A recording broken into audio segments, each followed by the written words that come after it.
In first cut. Golly! Welcome to the First Cut podcast. I'm Greg DuCharme with you this evening, and this is your Olympic Games men's golf mega preview pod. And this episode of the First Cut is presented by FanDuel Sportsbook. Make every moment more. We're going to break down all the action in that's in front of us here for the Olympics, golf in the Olympics. And to do it, we bring in Kyle Porter. Kyle, welcome to the show. Yeah, fresh off vacation, just fired up about golf again. Had to get away from it for a bit and ready to rock and roll. I've been really into the Olympics, Greg. Like really watching it deep into everything. So I've got some takes, I've got some golf takes, I've got some thoughts on who's going to play well, who's not. So let's jump into it. Let's jump into it. But before we do, make sure you hit that like button. Or smash that like button as the smash it. Yeah, don't just hit it. Smash it. If you're gonna swing. That's right. Just like they'll be doing at Le Golf National this week. Subscribe to the Golf on CBS YouTube channel and get involved. If you haven't broken your keyboard, if you haven't broken the mouse, get involved in the chat, our YouTube live chat. We love getting those comments. Okay. But first things first, smash the like button. All right, lots to get into in this event. I want to hear some of your Olympic takes, by the way, but let's get to the golf first. We'll save some of these Olympic takes for the end. So, Le Golf National is the venue, and this is a venue that's familiar to us because we had the 2018 Ryder Cup here. And I find it very interesting because none of the American representatives, Xander Schauffele, Scotty Scheffler, Colin Morikawa, Wyndham Clark, none of them were on the 2018 Ryder Cup team. It feels like this event was just yesterday. I mean, I don't know about you, Kyle, but the 2018 Ryder Cup still stings me a little bit more than Rome does. Well, yeah, I think that's fair. It was such a, I think part of the reason for that is like Phil and Tiger were on that team and it felt like, okay, you know, this is, they're going to go get it done over there. And then they just got, and they were up and then they just got run out of the gym. I mean, it was so bad.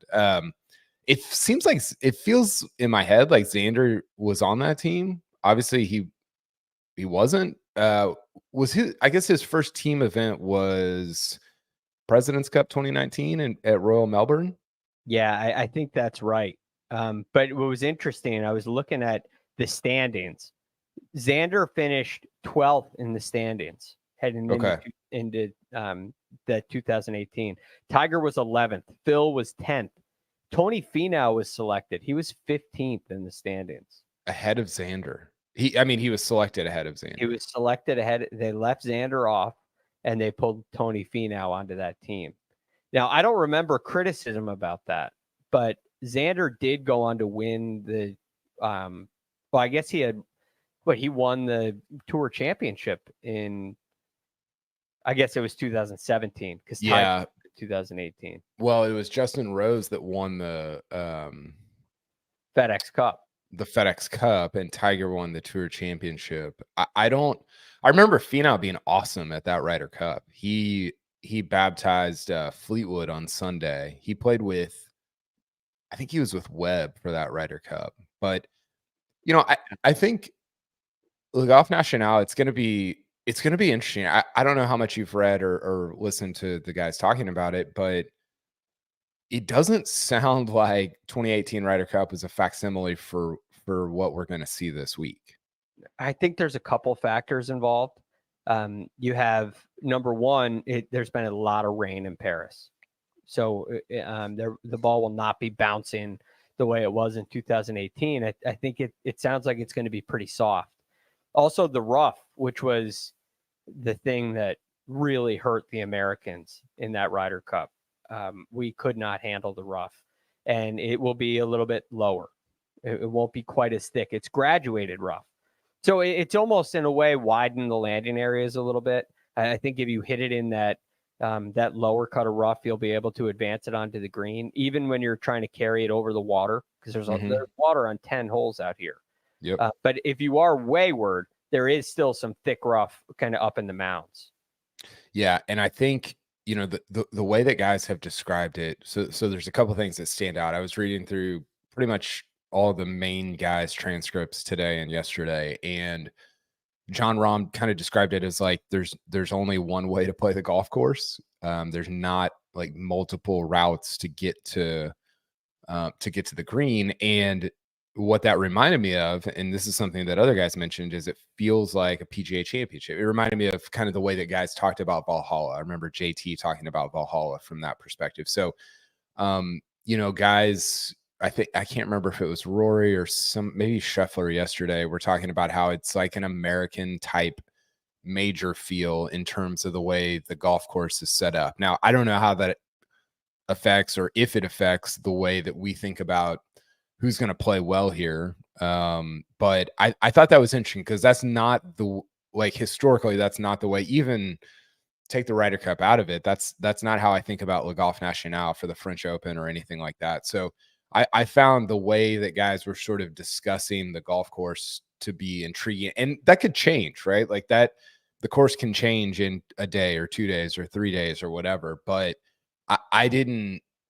that's not what I thought coming into the week, that the way that guys were talking about the course. So what were your initial impressions, and what do you think changed the way that you're viewing it now? My initial impressions of the golf course? Yes. I mean, I guess I just think about it in two ways. One, 2018 Ryder Cup, I think about the high rough, the small landing areas. Yeah. Two, I think about sort of fast and firm. I think that's more traditionally what it's been for the French Open. I think it was Alex Noren, who I believe has won the French Open, was talking about how it's normally faster and firmer. And the way that it was described was more like, yeah, this is going to be kind of like Valhalla, where you can kind of just hit it, and as long as you avoid the water, you're going to be able to hold the greens even if you're in the rough. And that's not what I think of when I think Le Golf National. So I mean, it'll be interesting to see how all of it plays out, because, you know, these guys are not the most reliable narrators. It might play differently than what they're describing, but going into it, that's sort of how I'm viewing this golf course. Yeah, it is interesting, because all the previous comments are, well, you know, you have to get the ball in the fairway. It's very tight. You have a lot of the forced carries over water, daunting approach shots, a dramatic finish. Some of those things will remain true, but I'm curious to see, are guys still going to be hitting less than driver off the tee? Are they going to prioritize accuracy, or do the soft conditions allow for more drivers? So I think that'll be an interesting storyline. I think it will too. Yeah, and we do have some players who have competed here. You know, we mentioned none of the Americans played in the 2018 Ryder Cup, but on the European side, there were 4 players. Rory McIlroy, he went 2-3. Alex Noren was 2-1 in the Ryder Cup in 2018. Also won the French Open here. John Rahm was 1-2 in that Ryder Cup, and Thorbjorn Olesen was 1-1. And he has actually played pretty well in the Ryder Cup. In the French Open as well. He came in tied 10th last year. He was tied 20th the year before that. He has a 3rd place finish back in 2017, probably helped him get on that Ryder Cup team. So there's a little bit of experience coming from the European Tour players. But I specifically, Kyle, want to get into Rory McIlroy, because he seems like he's in an interesting place. The record looked so good heading into the Open, and, you know, he didn't play well in the Open Championship. You know, where do you think Rory's headspace is heading into the Olympics? Well, I mean, you saw he played St. Andrews on, was it Monday, I guess? I thought that was interesting. Yeah, I mean, look, if it's a PGA Championship like setup where you can just bang driver and go find it and hold greens from the rough, then kind of fits what he does pretty well. The Open is, I think, if you view it, it depends on how you view it, right? I think one way you could view it is, hey, if you didn't play well at the Open, maybe you don't have all the shots, right? Like that's one way you could view the Open Championship. I don't know that that's necessarily true of guys that miss the cut, like Ludwig and Rory and I'm trying to think of who else. Now, It could be true of some guys. I don't know that it's necessarily true of other guys. I think another way you could view it is, hey, you got the bad side of the draw and you didn't play very well. Like, you didn't hit very good shots. It doesn't mean you don't have them. You just didn't hit them. And I think that's more so how I view Rory and Ludwig and some of the guys that are, I think Hovland missed the cut there as well. That's how I view some of the guys that are coming into this week of like, that happens at opens. Like, you got the bad side of the draw. You didn't play well. Mentally, you got going sideways. Like, okay, whatever. I don't know that an open is necessarily indicative of like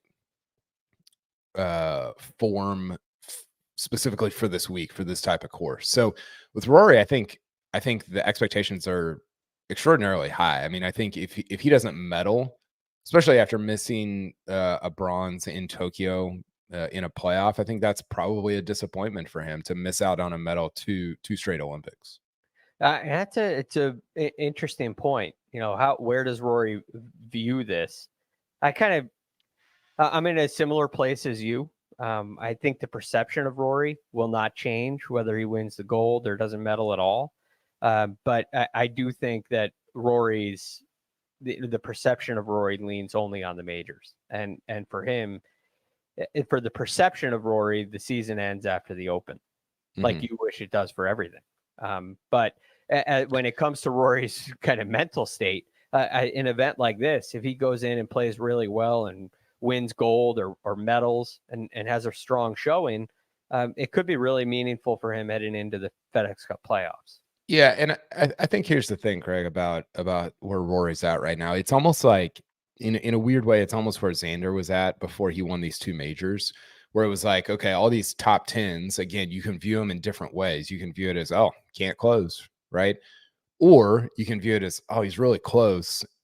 And then when he does win, it makes what you did retroactively more impressive, if that makes sense. Because it's like, all of a sudden, these wins sort of highlight how many top 10s you have or how close you were or whatever. And I think in Rory's case, like, let's say he wins gold and then he wins the Dubai event for like the 17th time and he wins the FedEx Cup. You get to December and people are like, oh, well, none of it matters because he can't win a major. And you're like, okay, I understand where you're coming from. I don't necessarily agree with it. But what if he goes in next year and he wins the Masters?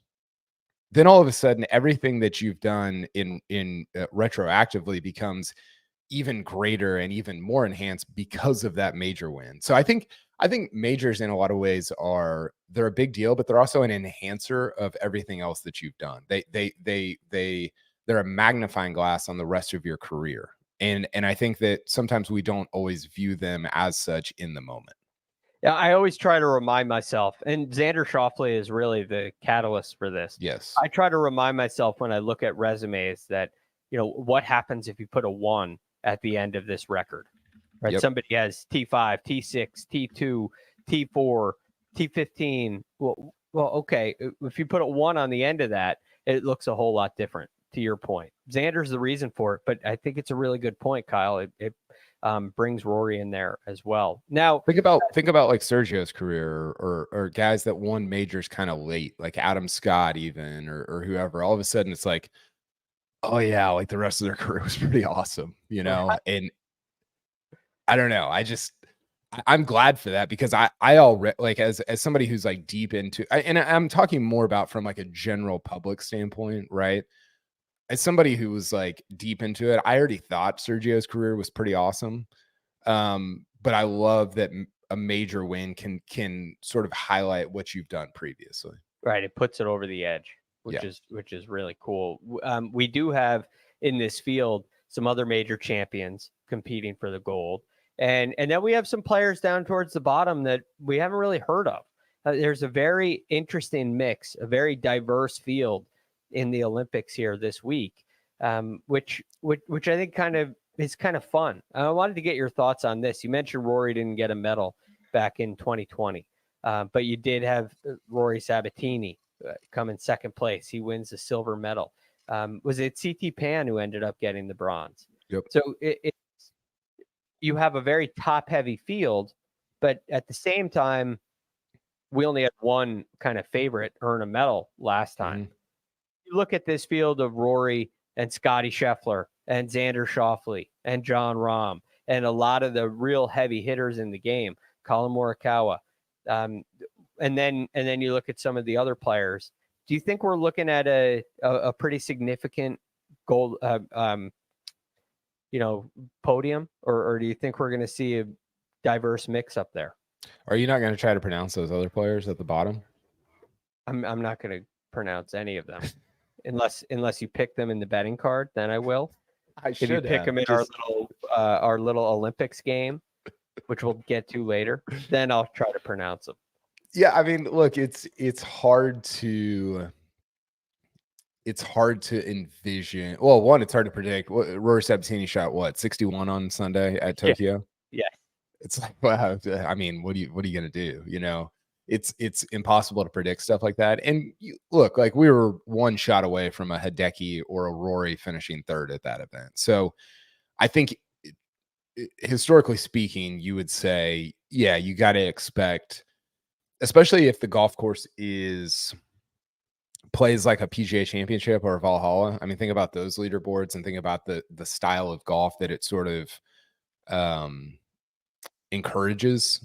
Traditionally, those are your heavy hitters. Those are your Rorys, your Scotties, your Xanders, your Ludwigs, your Victors, guys like that. So I think it would be pretty surprising, if not shocking, because it has happened before. But I think it would be, what was the top three in Rio? It was Rose, Stenson, and Matt Kuchar.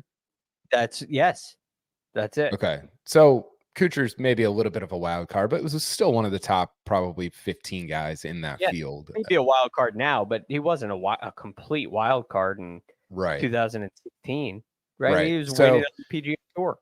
Yeah, so I think you have to expect. I think it'd be cool if you got some diversity, but I don't know that this course and the way this field is structured necessarily allows for it, I guess, on the podium. Yeah, the more you allow players to play, which would be like shorter rough and receptive greens, the more the skill sets, the more shots guys have an opportunity to display their skills. And that's why I think you see the cream rise to the top and those kind of things. Whereas when you get crazy windy conditions, extremely penal rough, like we saw at the Open, you get a much more volatile leaderboard. Yeah. Do you prefer one or the other there? Because I think there's an argument that the Open is like too, random is the wrong word, but there's like too much volatility, and it gives an opportunity to Dan Brown can win the tournament. Right. I don't know, like, when you're thinking about it as a golf fan, which one do you prefer? Well, for one, there's a couple ways to look at this. The way I prefer to look at it is we have an entire golf season with all of these events that are largely 72-hole stroke play. And some people complain about that because it's the same every week. My argument to that is always it's not the same every week, because you're playing different golf courses in different weather conditions in different parts of the world. And it creates a lot of variety, in my opinion. So I like the variety. I like them both for different reasons. But if I had to pick, one tournament to watch or one style to watch, I like when the best players are rewarded, when the best shots are rewarded, and substandard shots are penalized. And I think that's what you see in PGA Championship setups. I think that's what you see at Augusta National and the Masters. I think the best tournaments tend to, award the very best skill sets because they reward good shots. So they allow you to make birdies. They allow you to recover when you hit bad shots, depending on where it is. And there's a little less randomness. So I would think that that's probably my favorite, but I also enjoy the Open too. Yeah, it's fair. I think it's always an interesting debate this time of year because you get the Dan Browns and the Thurstons and all these guys where you're like, wait a second, like, what's going on here? And I think this golf course is going to not allow that to happen, but who knows? I mean, Rory Sabatini won. I can't remember what kind of course it was in Tokyo, but we've seen a little bit of randomness at the Olympics before, maybe because it's a small field. And you've got basically half the field is quote unquote no names, right? And so to me, that's yeah, there can just be probably, well, I don't know which way I would argue that, whether there can be more variety there or not. But the reality is, if like your top 5 guys don't play well, then the thing becomes very, very wide open. Right, because there's there are 17 of the top 32 players in the world playing this week. But at the same time, there's still, even amongst that, you look at the Xander, Scheffler, Rory, Rahm, I would put in that mix. Maybe you add Colin into that mix as well. There seems to be a little fall off after that. After your top 8 or 9 guys, there's a fall off. Hovland. Right. So probably if you're a player in the event, you prefer this because you don't have the, 15 through 25 guys that are also insanely good. But as a fan, it's probably the bigger field allows for more opportunity for a random guy to get in the mix. Like having 156 probably does allow more opportunity for somebody random to jump up the leaderboard. But if you're playing in the event, it probably feels insane to have the top 50 players in the world and you're like a qualifier into an open championship. So you probably would prefer this if you're somebody from a more obscure country that doesn't play big events a lot. Right. You only got to beat 59 guys. Yeah. For a much easier task than, 149 or 155 or something like that. So look, it'll be an interesting field. It'll be fun to watch. We're going to get to our picks. We'll get to the betting card. We have a really fun game as well that we're going to play amongst the crew here on the First Cut Pod because there's no one and done this week, no money awarded, but we have something up our sleeve and we're going to get to all of that. And some of Kyle's general Olympic takes. But first, we're going to take a quick break and hear a word from our partners.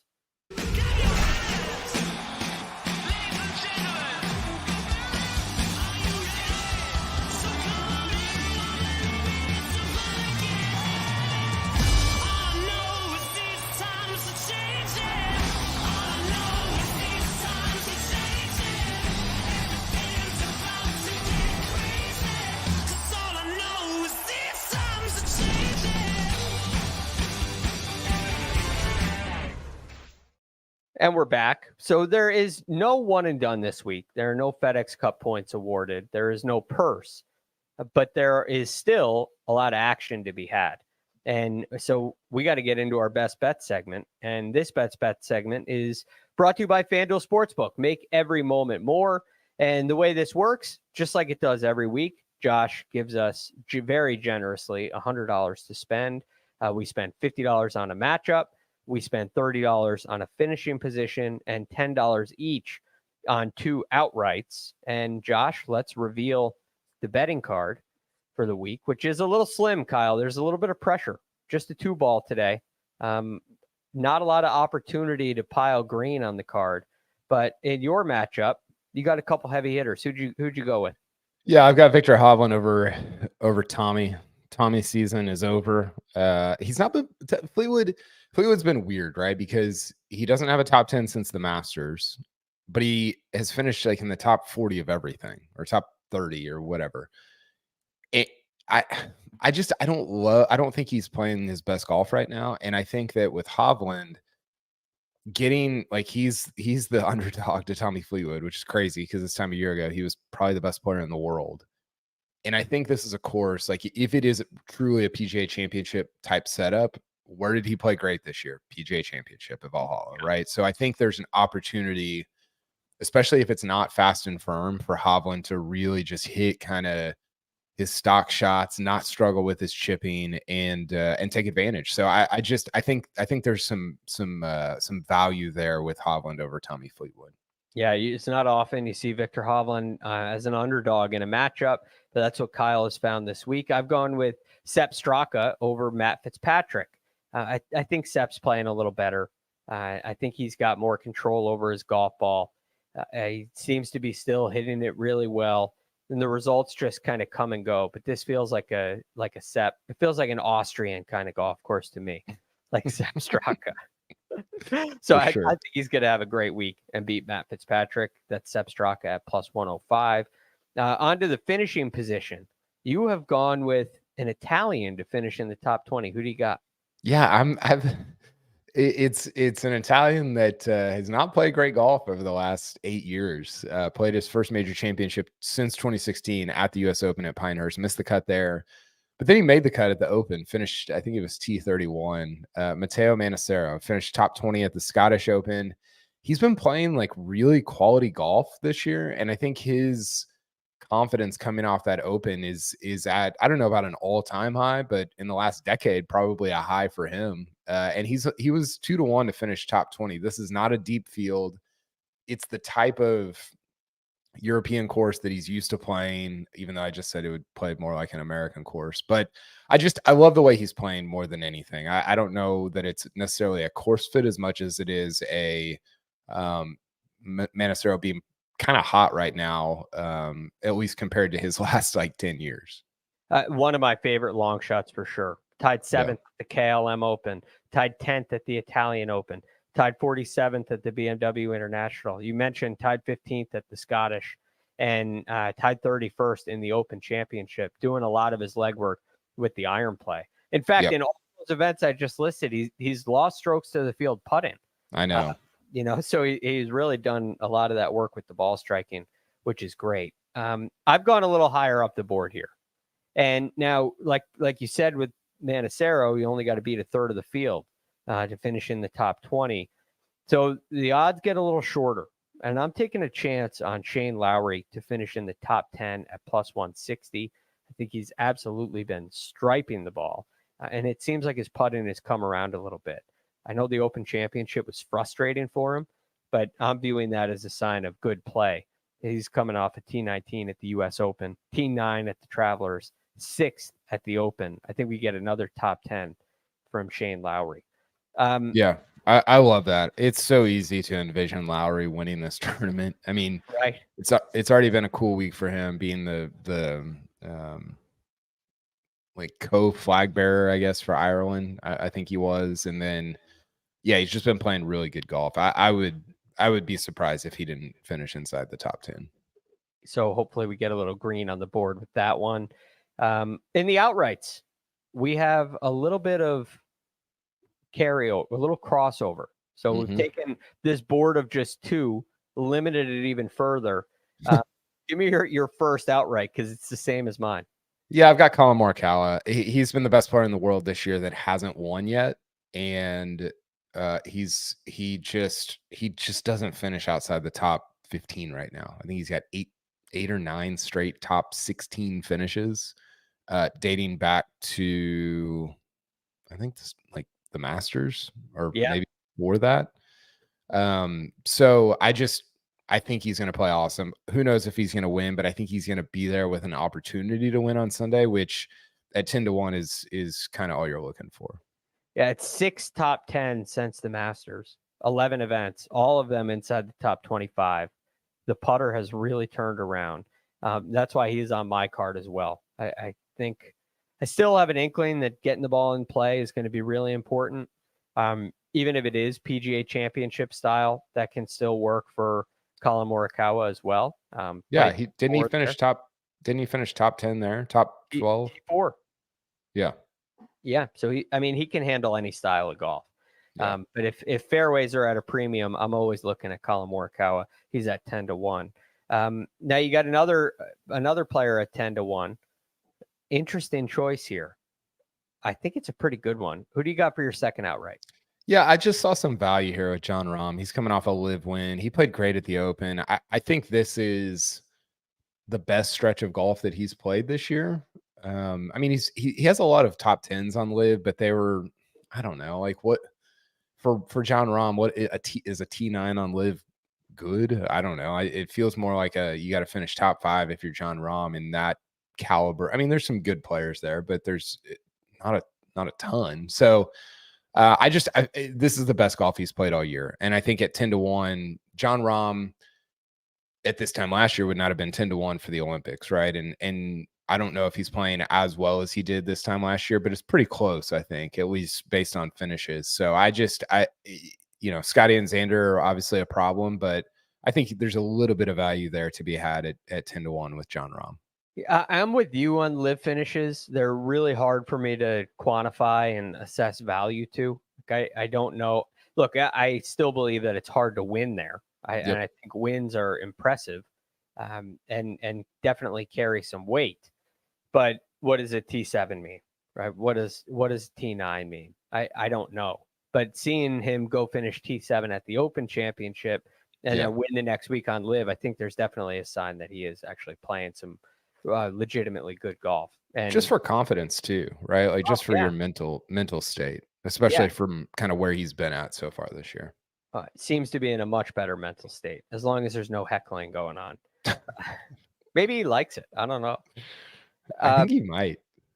My last outright is terrible odds, but I just have to take him. That's Scotty Scheffler. Right, I'm looking at this. You got graduated rough. There's a chance that guys are going to be hitting a lot more drivers than I expected. There's a chance that you can't do that, and you got to position the ball in the fairway. So distance to the edge of the fairway was a statistic I looked at, thinking, well, if you can get it close to the fairway, you're probably going to get a pretty good lie and get to attack hole locations. It just sets up perfectly for Scotty Scheffler. He's at plus 350. You have a very limited field. Rick and I talked about this last night on the DFS show as well. He's basically won all the signature events, right? All the limited field events seem to go to Scotty Scheffler. Yeah. And I just have a feeling it's going to happen again. I can't leave it on the board. The thing that I found compelling about him, I'm pulling this up right now, but he's so good at course management, right? You think about TPC Sawgrass, you think about Bay Hill, these places that have a lot of water.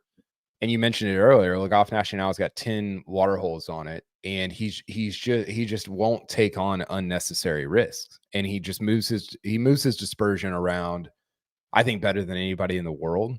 And if it becomes a strategy game, a game of strategy, then Scotty Scheffler is going to win. Rick had a great stat in his newsletter. There are 20 courses in the last 2 years with at least 10 water in play holes. And he gave like the best players from a strokes gain standpoint on those courses. Ludwig is actually number one with 22 rounds played, gaining 1.72 strokes. Adrian Maronk is number two, but he's only played 4 rounds, so we'll throw him out. Scheffler's number 3. He's played 66 rounds, so 3 times as many as Ludwig, and he's gained basically the same number of strokes, 1.69 to Ludwig's 1.72. And then there's a huge drop off after that. So I think that sort of highlights my point, which is that there's nobody better at moving the ball, moving his dispersion around and avoiding water and avoiding just some unnecessary risk than Scotty Scheffler. You don't feel like he's going to make the mistake that takes him out of it, tee to green. If there's a mistake to be made, well, I guess this is the way I felt after the Open as well. Every time Scotty Scheffler doesn't win, it feels like self-inflicted wounds. Yeah, he just missed putts. Right, he missed putts. It's simple every time, and missed putts that he should have made. Right, that's the really compelling aspect. It's not like, sometimes with Rory or Colin or Xander even, it's like, oh well, they just couldn't quite get enough putts to fall. But with Scotty, it's like, well, he didn't really have to get more putts to fall. He just had to make the ones he should make. So I can't leave. I just can't leave him off the board. Plain and simple. How about this, Greg? Real quick, going back to Riviera in February, he lost strokes to the field putting. That was when Rory suggested the mallet, and he finished T10. The next 5 times he gained strokes, he won 4 of them and finished T2 in the other. Then he gained strokes made, by the way, in that he gained strokes at the next 3, and he won 1, finished T2 at the other, and then the PGA Championship. He was basically a 0 putter and finished T8. He lost strokes at putting at the US Open, finished T41. Okay, bad finish. He gained strokes at the next event, the Travelers, and won. And then he lost strokes at the Open and finished T7. So basically, other than the PGA Championship, when he gained strokes since March, when he gained strokes putting, he either wins or finishes second. Pretty simple That's extraordinary. stuff. It's extraordinary. And he's answered the bell, right? Genesis, worst putting. Genesis, US Open, and the Open have been his three worst putting performances. Yeah. He's answered the first two. This is a chance to answer the third.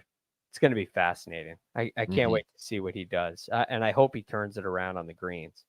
Yeah. All right, let's move on to the best bets. Now, in the best bets, we can go anywhere we want. We got $50 to spend. What have you gone with? How have you chosen to spend your $50? God, me and Rick are just an anchor here. I'm going Colin Morikawa top 10. Like I said, I think every stroke play event dating back to the Masters, he has finished in the top 16, and all of those fields were better than this one. His only finish outside the top 16, I believe, was the Zurich, the team event, when he played with Max Homa.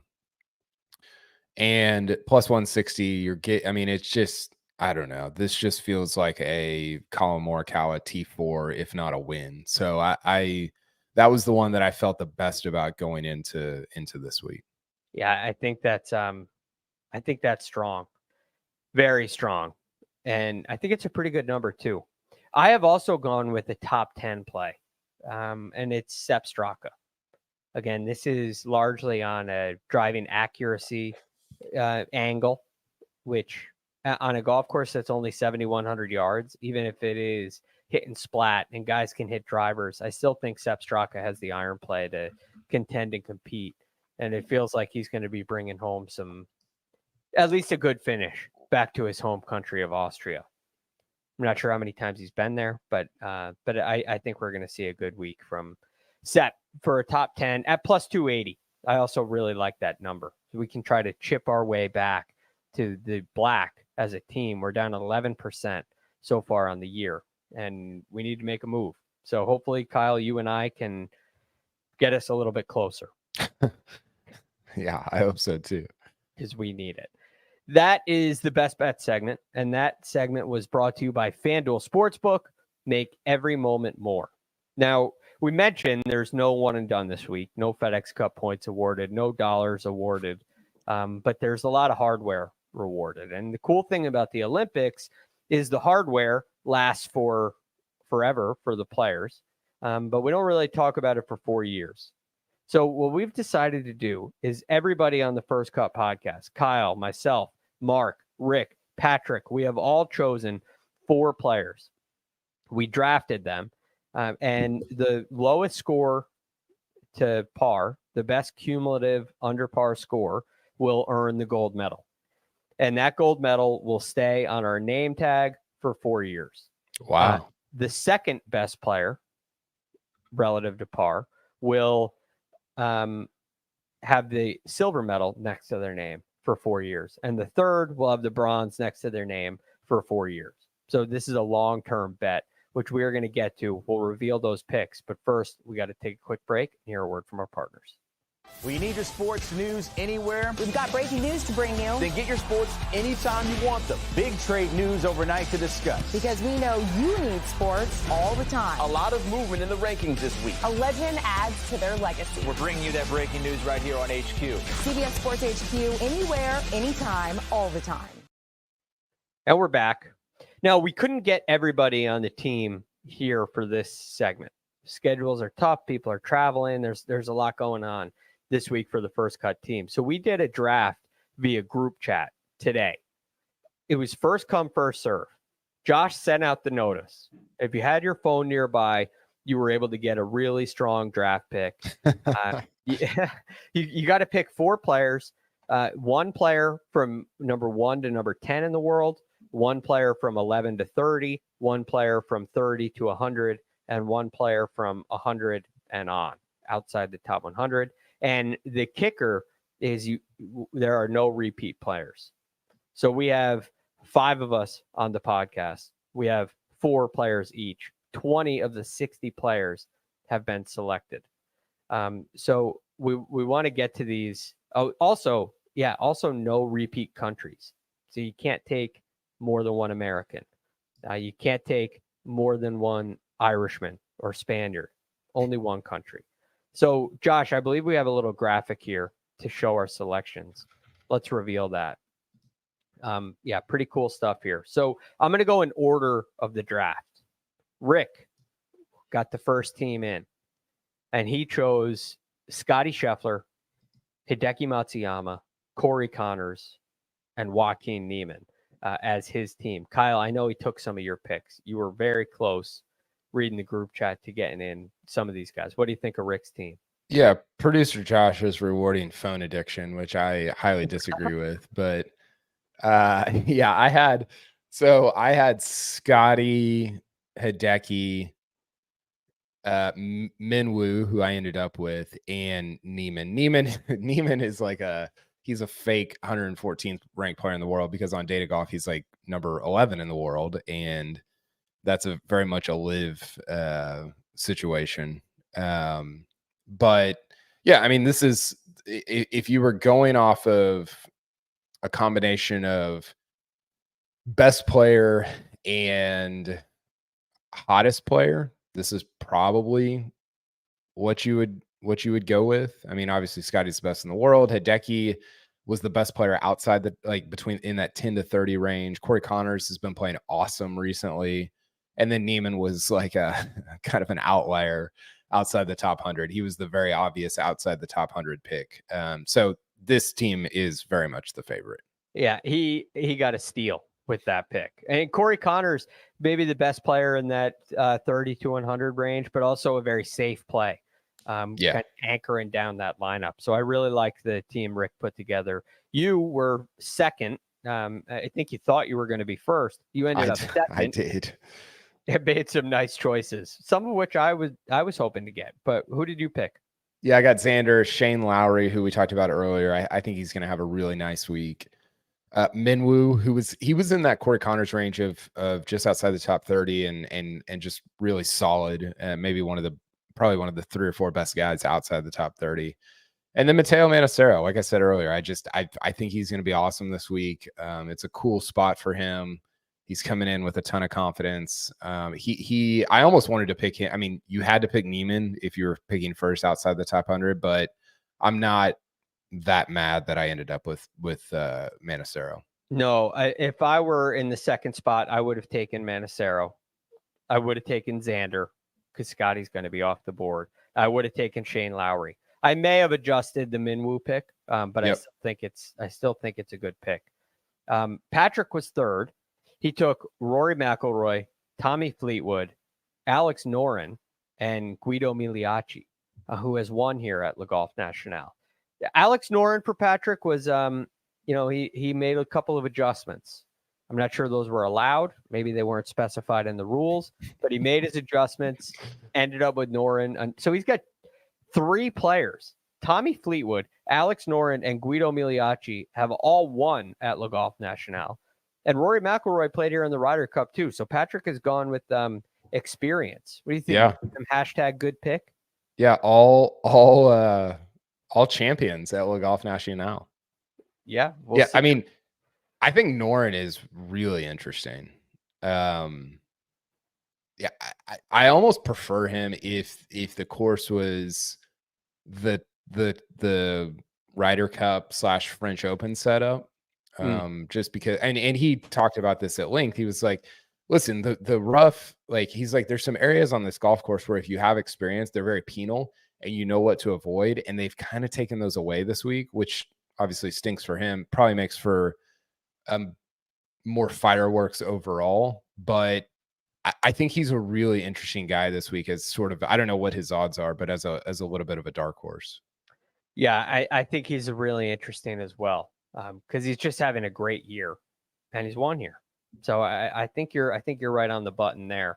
I got in fourth, and I had to comb through all the group chat text messages, all of Patrick's adjustments, and your back and forth with Rick about not getting your players. and I had to find this team, which I'm actually quite happy with. Colin Morikawa, who was all over my betting card. Love that pick. Sepp Straka, also in my best bet segment. I'm very excited about him this week. Thomas Dietrich. I went with Thomas Dietrich here. He has a tendency of playing tough courses really well. A lot of his good finishes are on tough courses. I think he could step up and play well at Le Golf National. And lastly, I went with David Puig, who is another live player, the other Spaniard. And I think he's kind of would be a little, he's been playing some pretty good golf. I think if he were playing on a recognized tour by the official World Golf Rankings, he would be ranked significantly higher. So I'm pretty excited about the 4 that I ended up with. Yeah, I think so too. I mean, Dietrich is like kind of low key having not low key. He's having the best year of his career, but he's kind of sneaking under the radar. Popped up at, I believe, the U.S. Open. We talked about Sepp and Morikawa. I think Puig is super interesting. This is one of my Olympics takes, but I wish, and John Rahm said this, I wish there was more team stuff here. And I think him and a guy like Puig would be fascinating together, because Rahm's obviously world class and one of the best in the world, and Puig is an up and coming guy. He talked about the 2018 Junior Ryder Cup that he played in, and I don't know. I would have a lot of intrigue around if they were playing alternate shot together or best ball together or something like that. I think it would be super interesting.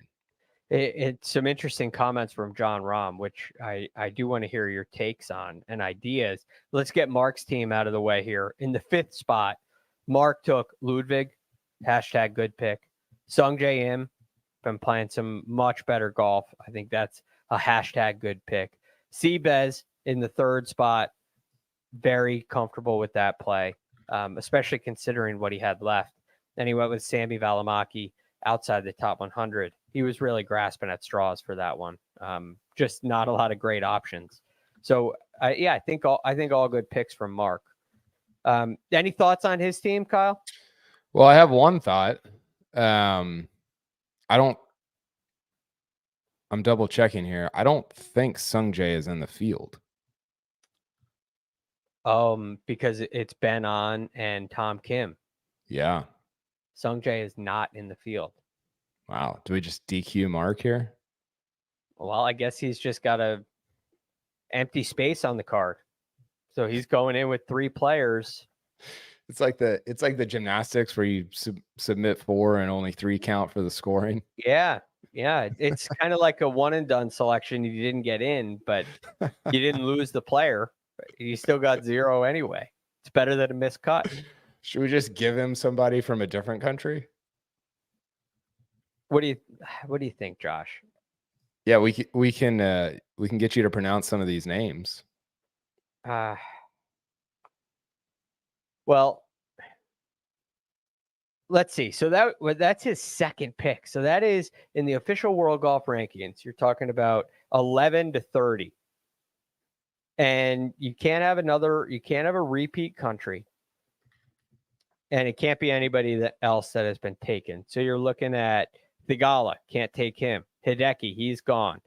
Henley, not here. Fleetwood, he's gone.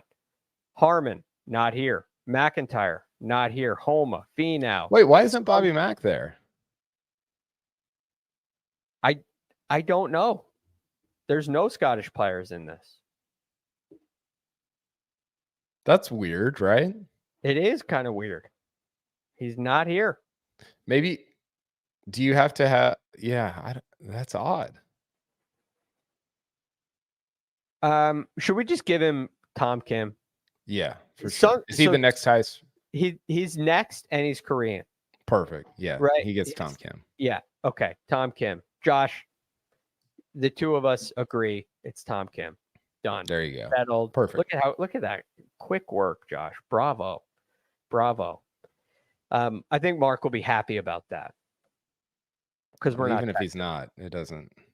If you don't look at the field, then you just get who you get. So this is on you. We could have given you the worst finish in the field, and maybe should have 80 every day.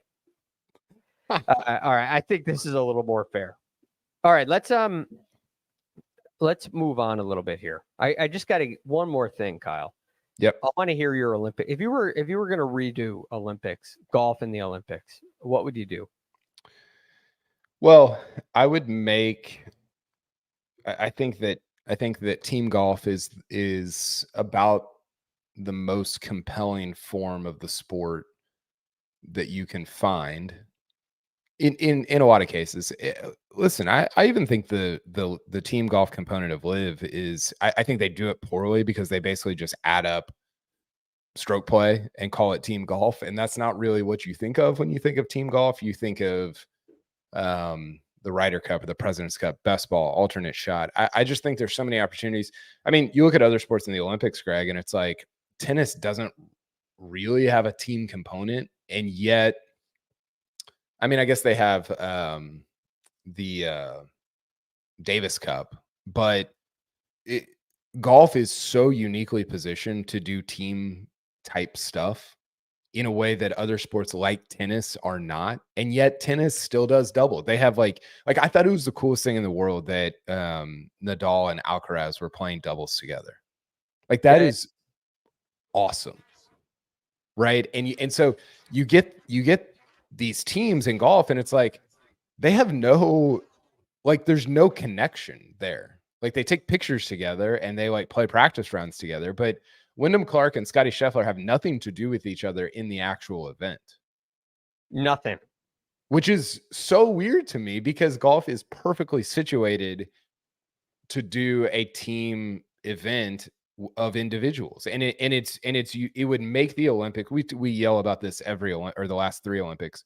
It would make the Olympics so unique and so different because I think sometimes people look at the Zurich Classic and they're like, well, that doesn't really land for me. Well, the reason is because the teams are made up. As you and I both know, you can throw a flag on any sport in the Olympics and you and I are in. Right. I mean, what's the most obscure sport you've watched in the Olympics so far? Probably, it's not really obscure, but I watched some of the rowing today. You're not watching rowing on a daily basis. Right. You're not following college rowing. That would be. I was actually thinking.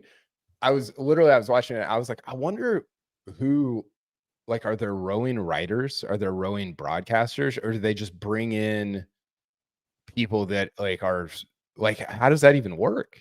Well, I'll tell you this: Rich Lerner is calling the gymnastics. Yeah. Terry Gannon has called a number of other sports. Oh, Terry Gannon's so good. He's so good. But maybe I've heard him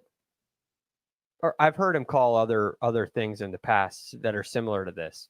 But the point is, NBC is using NBC talent and many of the hosts, while they do have analysts who are, I'm assuming, former players or coaches or something like that. They're using hosts to cover Dan Hicks covering the swimming. I know he does it every year. It's awesome. It is. So I doubt there's a podcast on, like ours on rowing. Maybe there is. I don't know.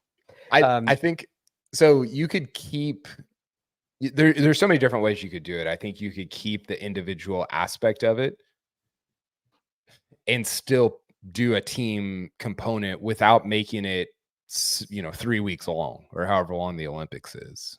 And I just wish that, I think the pairing that comes to mind obviously is Shane Lowry and Rory, right? Like how awesome and how fun they were at the Zurich and how they made that event this year, and how cool it would be to see them run it back and to see Rom and Puig and Scotty and Morikawa. Like it would provide a component that's just not there for me with the golf. I think the golf, Tokyo was fun. I think this will be fun because I think there'll be a lot of big names in it at the end, and it's a cool course and all that stuff. But I just, man, when you and I play, we play like the last couple of times I've played with my buddies, we've played best ball on the front and alternate shot on the back, and it's so fun. Like it's so compelling and it's different, but it's not so different that it's impossible to understand. I just think it would be very, very cool. So a couple things. I'm in agreement that the Olympics is different for golf. And part of this is it's not the most important event in golf. Right. There is a golf podcast that covers golf every day, and it's called The First Cut. Right. We do it all year round. And that's because there's constantly PGA Tour events and there's major championships that everybody's playing for. And the Olympics is a little bit of a novelty right now. Right? It's just the third time since the early 1900s that we've had golf in the Olympics. Whereas in swimming, this is a Super Bowl. The Olympics is the greatest swimmers of all time are Olympians. That's not true in basketball necessarily. It's certainly not the crowning achievement. It's not what made Michael Jordan who he is, even though he played on the Olympics. So from those sports where there is a professional league and there is more important, air quotes, more important championships, the Olympics becomes a novelty and it's an opportunity. So from that standpoint, if you want to go team route, I think the only way to make golf truly a team event is to do alternate shot. And it would be cool to see a pure alternate shot tournament. It'd be insane. I think that would be really cool. And then the Americans would win a gold medal, or the Irish would win a gold medal together. Could be pretty cool. I think you'd have to adjust the qualification process because you'd have to make sure that an even number of players from each country gets in. And qualification is also interesting, right? Because in track and field, in swimming, in gymnastics, and I'm sure most of the other sports, there's Olympic trials, right? And there's a very short window to qualify. There's essentially a meet, an Olympics competition before the competition to get in. Yeah. And in golf, we're using a 2-year cycle with the official world golf rankings. Well, I think what's fascinating. I think there's I'm in agreement with you. I think alternate shot would be very just the coolest. And I think what Rom said was interesting in that he kind of said, listen, like Team USA basketball doesn't have parameters or qualifications. They essentially just pick the team. Right. They don't go off like the ESPN 100 best NBA players list. That would be sick if they did. They don't, correct. And I think the reason for that is it's impossible to measure, like in track or swimming, like you have measurable things, right? In basketball, you don't. And in golf, you do have measurable things. So I don't know that you would necessarily want to go that route, but man, it would be interesting if you had, let's say, an American Golf Federation and they get to June and it's like, yeah, Wyndham's like not playing very well. We should take Bryson instead. Like, we don't think the OWGR reflects our best opportunity to win a medal.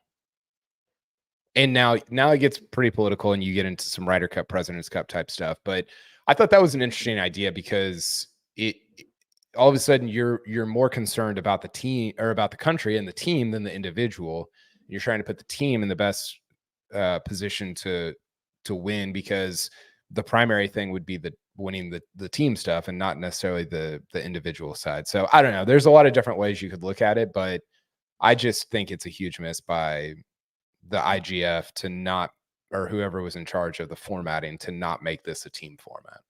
Yeah, it's fascinating. I don't even know who to petition to make changes to the format. Yeah, right? I don't either. I don't know who came up with the qualifications. I don't know who came up with the format. I don't have a huge problem with the format. I think it's an opportunity, but at the same time, this is how we play golf. It is an individual game, so it'd be cool to have a team event, but I don't view it as a problem per se. Yeah, and I think you could do it. Maybe you do 54 holes of stroke play, you crown a winner, and then the top 8 total strokes, or the eight teams with the fewest strokes, they advance to match play and you do alternate shots, something like that. You could combine the formats and have a team and an individual. Right, like honestly, I I think that's what Live should do. I think their team stuff is like done so terribly, and it's such an opportunity to differentiate yourself. Now, their context is hard because nobody cares about the range goats like they do Italy and Spain, right? Yeah. It's just a different it's a different level of care there, but I just think they're whiffing on an opportunity to make team golf really interesting. Yeah, I am generally a proponent of keeping the two separate. I like team golf. I like it just as team golf. And I like individual golf as individual golf. I don't think they mix very well, which I do believe is a problem that Liv has. But doing it where the individual crown almost leads into a team event as a qualifier and an Olympic, a medal opportunity, I think that's an interesting way to solve a potential or to work both in. It's an interesting way because it does keep them separate.